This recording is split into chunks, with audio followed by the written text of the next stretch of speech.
Hey folks, welcome back to the channel. This is a bit of a different video. Basically me and my friends sat around on a Saturday and built a computer together. So this is basically a build vlog, you could say, of just the journey of building a computer. This was specifically a NAS, which is a file server, as I explain later in the video of what exactly I plan on doing with that computer. You'll see me pop up quite a bit throughout this video as well to clarify some things or to just add some commentary here and there. So yeah, hope you enjoy. Hello everyone, welcome back to the channel. Today I'm going to be building a NAS. A NAS is a network attached storage, and the reason why I'm building this is because the videos you see on this channel are getting pretty big and I need some place to store all of it. So that's what I'm going to be doing today. So the first thing we do is we need a processor. And the purpose of this NAS was to use some new parts and some parts I already had on hand. So this is the pile of parts that I already have on hand. So this processor right here is a Ryzen 5 1600. It's a 6-core, 12-thread processor. It's a pretty good gaming CPU, but for NAS, it won't be gaming, but it's still a very good processor for the purposes of this computer. So I figured, since it's a spare CPU that I'm not using anymore, I'll just use it for this build. So that's the purpose of this guy. Another part is memory, or RAM. So this is another spare kit I had lying around from my old computer. This is a kit of 16 gig RAM, 2x8 configuration. Ideally, you want to use ECC RAM for a NAS, but this is not ECC RAM. So basically do as I say, not as I do. I'm only using this RAM because I have it on hand and it's collecting dust just like my processor. And it also has red LEDs, which make it go faster. The other thing that I already have on hand is a 600 watt power supply from EVGA. This is rated for 80 plus bronze, which just talks about its efficiency and not necessarily its quality. But regardless, it's a 600 watt power supply. It should be more than enough to power my NAS, given that all it needs is the processor and a bunch of hard drives. So that's what I have on hand. The other part of this NAS that is not required and is actually only going to be used for initial setup is a graphics card. So this is, again, an old graphics card I have laying around, the Radeon HD 7970 from Sapphire. Again, like I mentioned with the CPU, I'm not going to be gaming on this NAS whatsoever, so I don't really need a graphics card of substantial power for this NAS. This is really only if the motherboard I'm using for this NAS doesn't support headless boot, because when I'm setting up the NAS, ideally I want to be able to see what I'm doing. And so this is really a just in case solution in case, something doesn't work out on the display. But for long-term use of the NAS, this will not be in the system. All right, so with the old parts out of the way, we've got some new parts coming in now. So first thing is my boot SSD here. So a NAS, as the name implies, needs storage, and that includes a boot drive. So this is just a pretty basic Patriot P310 240 gig SSD. It's an NVMe drive. The reason why I picked this drive is because it's an NVMe M.2 drive, which means it'll slot directly into the motherboard, so I don't have to worry about SATA cables or anything like that. And it's also very small, very compact, and it fits directly onto the motherboard. Otherwise, your boot drive doesn't have to be too special, since it's mostly your hard drives doing the heavy lifting. But anyways, that's what I picked there. The other part is this motherboard. So this is the Asus Prime B450M A2. This is a micro ATX B450 motherboard, so it should play very nicely with my Ryzen 5 1600. There wasn't really a particular reason I picked this board. Initially, I picked it because it was micro ATX, because I wanted to build my NAS in a micro ATX form factor, which would be very small, but plans changed. The motherboard did not. So we still have this motherboard this size, but that said, it's still very compact. It has all the necessary SATA ports and PCI Express lanes that I need for this NAS, as well as the RAM slots. So it'll serve my purpose just fine. And additionally, this motherboard should support headless boot as well, so I wouldn't need a graphics card for this NAS ever, thanks to this motherboard. So there's the board itself. I'll just take it out of its case here. And nothing too much to write home about. It's a motherboard that's going in a case with no windows, so it shouldn't really matter what it looks like. There's some accessories down here as well. So of course you got your IO shield, which is very important, the motherboard manual, as well as an M.2 screw for that M.2 drive that I'll be using. And I believe that's also a standoff. So these are SATA cables for your drives or fan controllers, whatever you might have. So I'll put the motherboard on the box and set this aside. The other part of this NAS that is new is this little box right here. So I'm just going to open up this box here real quick. This should be my HBA card for my hard drives. So one thing that was brought up to me was the fact that the motherboard's onboard SATA connections might not be good enough for the hard drives that I'm trying to power. So that's where this card comes in, and I'll explain it once I get it out of the box. It's called a SAS HBA card. And so what this guy does is it plugs in directly into your PCI Express slot, and it basically uses SAS connections through these cables here, and it allows you to plug in SATA drives. And the PCI Express bus should be more stable than the SATA connections on the motherboard, hence why I got this card. So it should work pretty dang well. Another thing to mention about this card specifically is it's in IT mode thanks to a specific firmware, which means it should just pass through my drives directly, which will be a lot easier to manage depending on the hard drive configuration I pick. So that's really nice as well. I picked this guy off of eBay for about 30, 40-ish bucks. Wasn't too expensive, and it hopefully will do a pretty good job. Just want to briefly elaborate on the purpose of this card. If you look at my motherboard, you'll notice that while it has 6 SATA connections, there are a couple issues. The first issue is once I populate that M.2 slot with my boot drive, I'll be reduced to only 4 SATA connections on this motherboard. Not ideal, since my storage array will be starting with 6 drives. The second issue is potential bandwidth limitations. Assuming the first limitation didn't exist, the B450 chipset supports a maximum of 6 SATA devices, which means I'd be pushing the chipset to its limit, especially if the NAS will be running for extended periods of time. Due to these two issues, it was safer to use a SAS HBA card that operates on PCI Express. Of course, no NAS is complete without hard drives, and so we have a bunch of them here. So it came in 2 separate boxes, so I'll unbox them. So I already opened one ahead of time, but basically what this configuration is 6 14 terabyte hard drives. Basically, as you can see here, there are 3 hard drives right now, so I can try to pull out one. There we go. So, oh man, good packing. And so this is a hard drive. So as you can see there, it's a 14 terabyte Exos X16 drive. These are server grade hard drives, so they're not like your usual like off the shelf or other like Seagate has like Barracuda drives. Those are more like consumer desktop PC uses, but these are more server grade. So as you can see, there are 3 here, and there are also 3 in this box.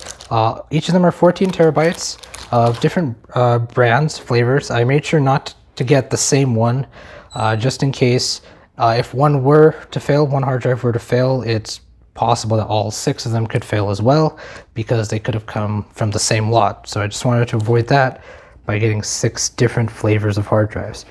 But they're all the same capacity. Surprise, surprise, there's 3 more in here. The other thing is, this may be another do as I say, not as I do moment, but these were bought from serverpartdeals.com. Pretty reputable company for like refurbished hard drives, manufacturer refurbished hard drives. They are much cheaper, substantially cheaper than if I were to buy these brand spanking new. These hard drives are manufactured refurbished or recertified, which means that the manufacturers looked at them and they're still deemed to be in working order, and they still come with a 2-year warranty. So it's not the full fat 5 or 10-year warranty that maybe brand new drives might command, but they still do come with some peace of mind that I would consider to be reasonable, though of course your mileage may vary with drives of this quality. And it's again why I bought 6 different flavors instead of all the same. Of course, I need something to put all of these parts in, and that's where this case comes in, the Fractal Design Define R5. This is a fairly big case. It's an ATX form factor case, and it's been on the market for quite a few years now. Its main selling point for me is the fact that it can hold up to, I believe, 8 hard drives. Yeah, it can hold up to 8 hard drives, which is plenty for me. And also because this case is fairly minimalistic, it's out of the way. I didn't get any tempered glass or acrylic with this guy. It's all solid panels, so it's not really flashy, which I felt was pretty good for NAS. So we'll open this guy up. Well, as you can see, I don't know if you can see it through the plastic wrap, but the case is pretty clean. No windows or anything. A lot of places for fans. A lot of places to hide stuff too, as you can see on the top here. I don't know if the camera will capture that, but there's little panels that you can remove. If you want fans there or not, it's up to you. Overall, just a very subdued, sleek case. I figured it'd be good enough for NAS, if anything. So that's the case. Thank God I don't have to edit this, because I don't know how to edit. I know how to edit this easy. I know how to edit this easy.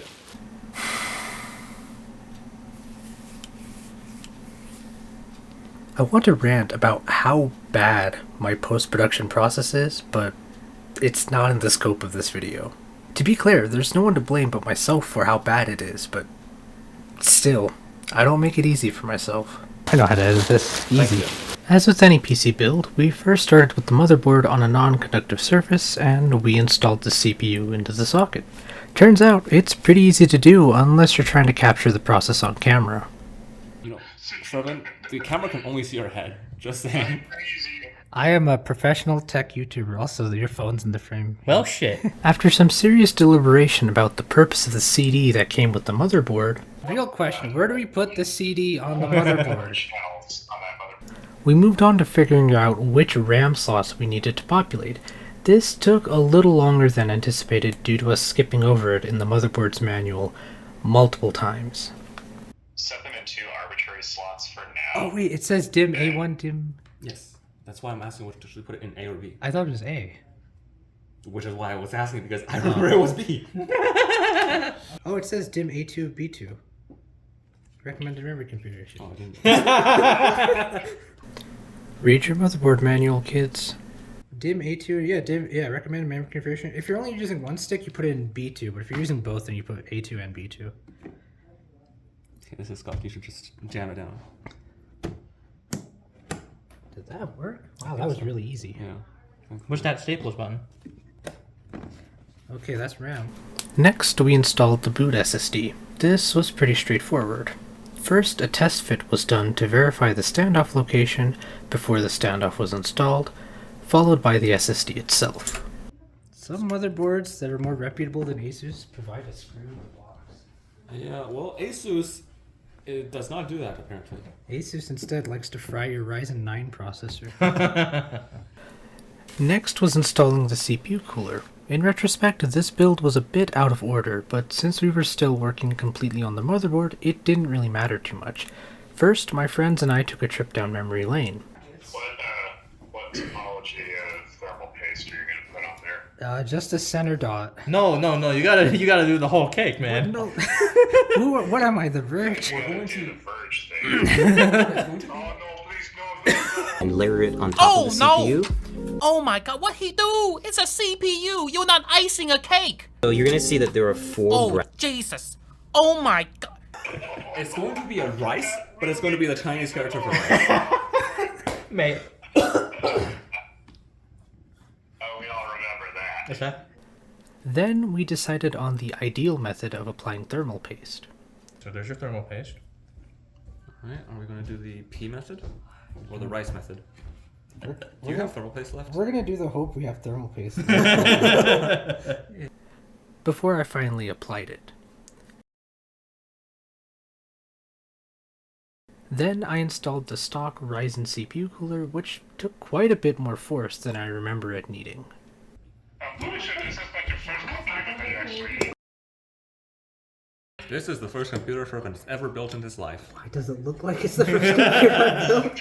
False. Are you sure you want to put it directly on the table? Yeah, because every time I try to push it, I'm just pushing down on the I board. see. Yeah, fair enough. Plus, it's not a metallic surface, and even if it was, I have my Livestrong bracelet. But more Hold on. He doesn't even connect it to the ground. How the... What? It's not a wireless wristband. That's a Livestrong bracelet. He not fighting static. He fighting cancer. What was that crunching noise I just heard? It's Shervin slamming his screwdriver on the motherboard. Oh no! Yeah, your viewers are gonna go, what the fuck is going on? It's called backdrop change. I am one of your viewers and I even need doing what the fuck. This is what we call a team exercise. No, what I like to think is Trev & Co. has now expanded one extra unpaid intern. Yes. This is Shreven Tech Tips. The STT. the STD. Anyways, once the CPU cooler was installed, we were basically done on the motherboard side. we were ready to try booting into the BIOS. For this step, we installed the graphics card and hooked the system up to a display.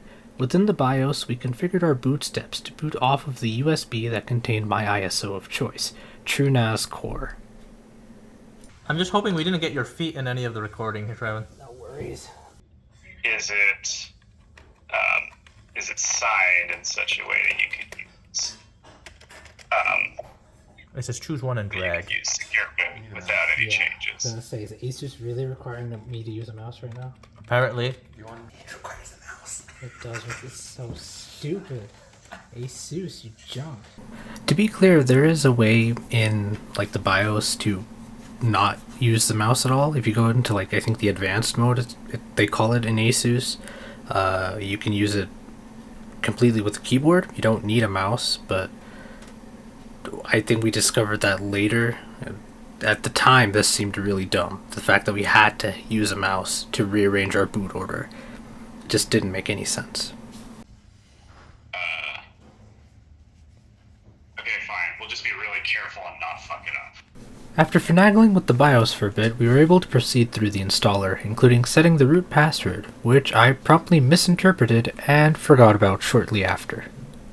Password? Can I just push enter? Password. Hold on. This is your root password, which is what you're going to use to log into the web interface. After setting the swap and seeing a bunch of stuff on screen, we moved on to logging into the TrueNAS Core web interface. First, this involved connecting the NAS to my router to give it an IP address, Right, now hit save. and then fixing the IP address to the NAS via the router settings. Once this was configured, I could try logging into the TrueNAS web interface to see if the installation was successful. Well, I just recorded you typing in your password, so you might want to blur that part out. Yeah. Oh, I don't think Trevin typed in his password correctly. Oh no, he's forgotten the password. What do we do if we forgot the password? Should I look? Reinstall. Okay. Okay, fair enough. Okay, hold on. It's not gonna reveal you. It's already. There's no way for it to reset. What the hell? It's salted hash, so you have to reinstall actually. Oh my god, if caps lock was on, I'm gonna hate everything. This went downhill pretty quickly. Actually, they got rid of default passwords a long time ago. Oh, wait, do they just not come with passwords then? Just from the brief reading I just did, it says reset root password. Should we do this? Oh yeah, do that. Darn it, Trevin. This has nothing to do with the video necessarily, like the building the NAS part, but as much as I love the Steam Deck, like I use it every day here, but it's not an ideal laptop. I really should have gotten like an actual laptop with a keyboard and a mouse to do all of this instead of relying on the Steam Deck. Anyways, food for thought. I hope my username. Oh my word. I hope that's. Otherwise, we're gonna have Just to. set it to pen 15. Oh my goodness, Is Trevin. my username? What? Can I reset my username? I don't think What so. username are you entering? Yeah. It's my name. I set it as my name When did you do that? during the setup process. When actually? The install when we were installing it, it was like enter a root user, and I was like, okay. I didn't see that. I put my name on there. No, it said enter root password. Root user is always root. Oh my gosh! No, it said enter root password. Root user is always root. This is your root password, which is what you're going to use to log into the web interface. Yeah, so clearly I was not paying attention during that part. And so I spent about 10 minutes just trying to figure out how to log in. No, God. Man. Please don't tell me that's actually the reason why we've been screwing. That's the reason why we've been screwing it. Okay. It worked. It worked. Oh my god, it worked! I thought you either had admin or root in the username, and I didn't bother even looking. Congratulations. Oh. Now plug in your drives and you can create a pool. Yes. Alright, we Alright. can log in. God bless. Time to... Papa bless, why did It's this... me. I installed the TrueNAS. Alright. After those shenanigans, we went back to the hardware. Remember, all we did was install the OS onto the boot drive. We still had to install the motherboard into the case and install the HBA card and all of the hard drives. It seemed straightforward enough. First, we installed the standoffs into the case for the motherboard. Then we unintentionally practiced installing and uninstalling the motherboard before realizing that we had forgotten about the I/O shield. Next up, we're gonna have to do I/O. Okay. That's always fun. Or the cable. Oh, Oh. no. Yes, you mean. Oh. No. No, man. Wait, where'd the cables go? This. This goes on before we did all of the screwing. This goes in before the motherboard. God. No. Or live without the I/O shield? Extra airflow? I can't. No, I gotta do that. For context, after rewatching this footage, there is 18 minutes of solid uncut footage where we installed the motherboard, uninstalled the motherboard, reinstalled it again before we realized that we didn't have the I/O shield installed. And somehow rewatching this as I'm editing it does not make that feeling any easier. To give us some slack, to cut us some slack, the I/O shield, it's a pretty common mistake, but man, 18 minutes. Oh boy. Fun fact, this is the third time we're unscrewing the standoff screws. Alright, looks good, looks good. And we're in. We're in? Y'all are smart. Yeah, I agree. We're professionals around here. This is why we're unpaid interns for Shrev Tech Tips. How did we come so far and nowhere at all? Once the motherboard was finally in place, we set about hooking up the front panel and power supply connections to the motherboard. Okay, I'm gonna plug in USB 3 because that's the easy one. Get that out of the way. Why did I plug in USB 3 first? Because it was easy, apparently. Turns out it was not. It was only easy to plug it in. Do you notice how that header has a missing pin? Yes. Now look at the cable. Does it have a block somewhere instead of a pin? No. No. It's not very useful. No shit. Little me assume we might be done by 6 o'clock. That was naive. Yeah. Then again, I also assumed that. But I assumed nothing.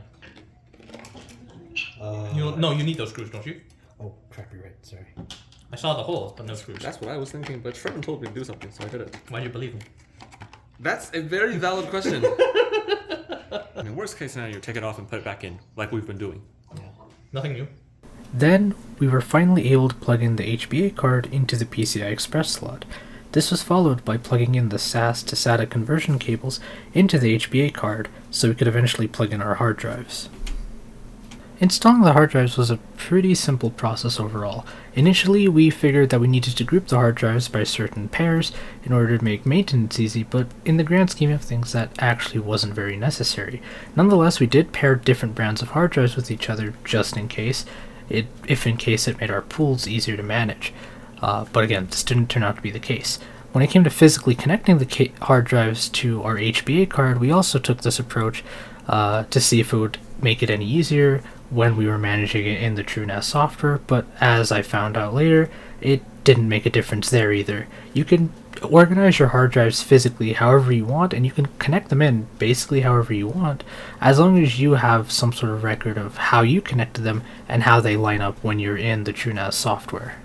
Speaking of software, now is a good time to jump into the web interface as I try to close out this video. So as I mentioned before, I'm using TrueNAS Core, and so this is the web interface right here. So once you type in the IP address of your NAS, you'll be directed to this login page. So I'll just log in here, and if I go to dashboard, which is what you normally see when you first log in, you'll notice that in my case I see my CPU, my memory, and the pool I've developed from my drives. So the CPU is the Ryzen 5 1600, as I mentioned before, so it's picking up all 12 threads, which is really good. And then with the memory, as I mentioned, I have 16 gigs of RAM.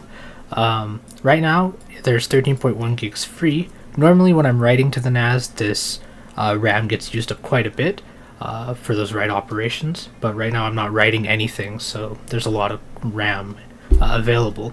And then this is the pool that I've set up here. So this is a RAID Z2 pool.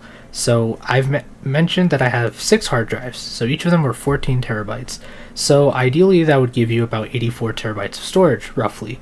But because I'm in RAID Z2, I've essentially locked off two of those drives to be backups essentially. Now I haven't physically taken two of those drives and denoted them as backups. It's just basically all 6 drives are treated as one, and within that I have storage equivalent to 4 of those 14 terabyte drives, or about 56 terabytes, and then the remaining 28 terabytes are backup. What this effectively means for me is I can have up to 2 drives fail before my NAS is in really critical trouble and I am at risk of losing data. So I can lose up to 2 drives with relative confidence.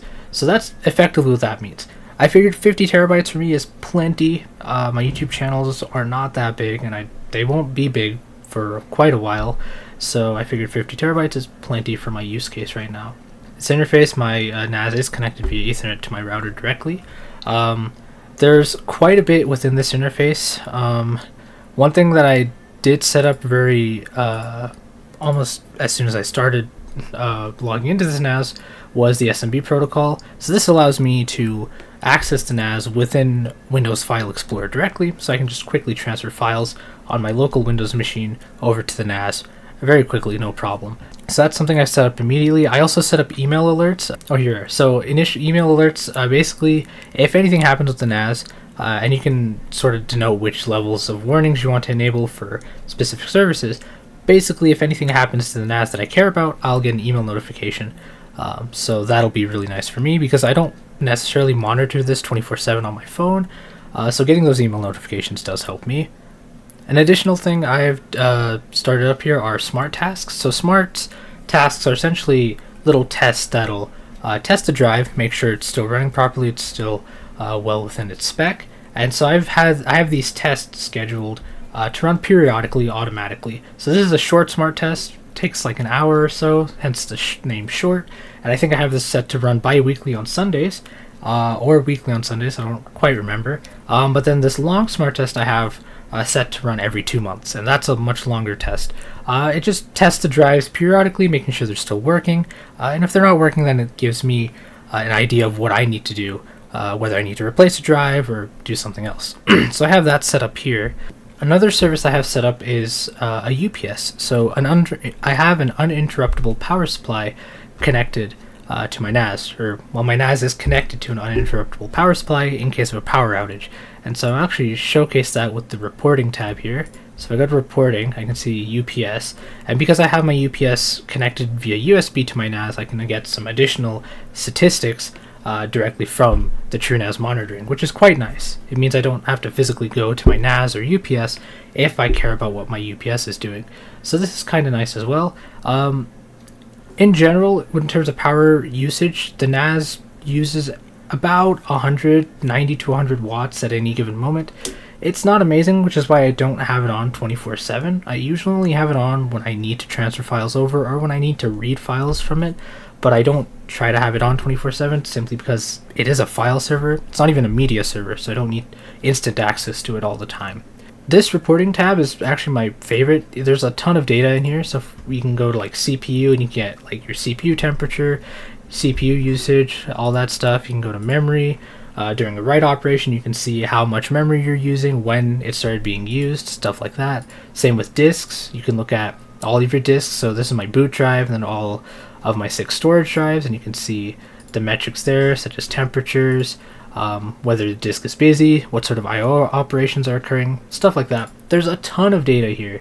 The only qualm I have is some of these y-axis metrics are pretty arbitrary. They don't have a really good unit associated with them, so it can be a little difficult to parse the data and what exactly it means, but it's better than nothing, and it is kind of cool to see. Additionally, in addition to disks, you can see like my network, seeing how that's stressed during like a write operation, so on and so forth. And I'm only scratching the surface of this web interface. There's a lot you can do with TrueNAS and with the NAS in general. I'm really doing the bare minimum, I think, by just treating it as a file server. But like I mentioned before, there's just so much you can do, and I have a lot to learn. But I'm really excited about this. And with that said, I think now's a good time to end the video. Hopefully you enjoyed it. If you made it this far, thanks for watching. I hope you found some sort of enjoyment through the escapades of me and my friends. We had a lot of fun building it, and I want to shout out my friends who came and helped me that Saturday, whether it was in person or remote. That meant a lot to me. That was super helpful. If you're watching this, you know who you are, and I hope you had fun as well.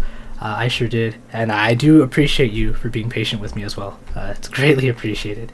To you, the viewer, thanks again for watching. If you like this kind of content, let me know in the comments down below, and feel free to watch another video of mine. Until then, that's about it for me. Thanks for watching, and I'll see you in the next one.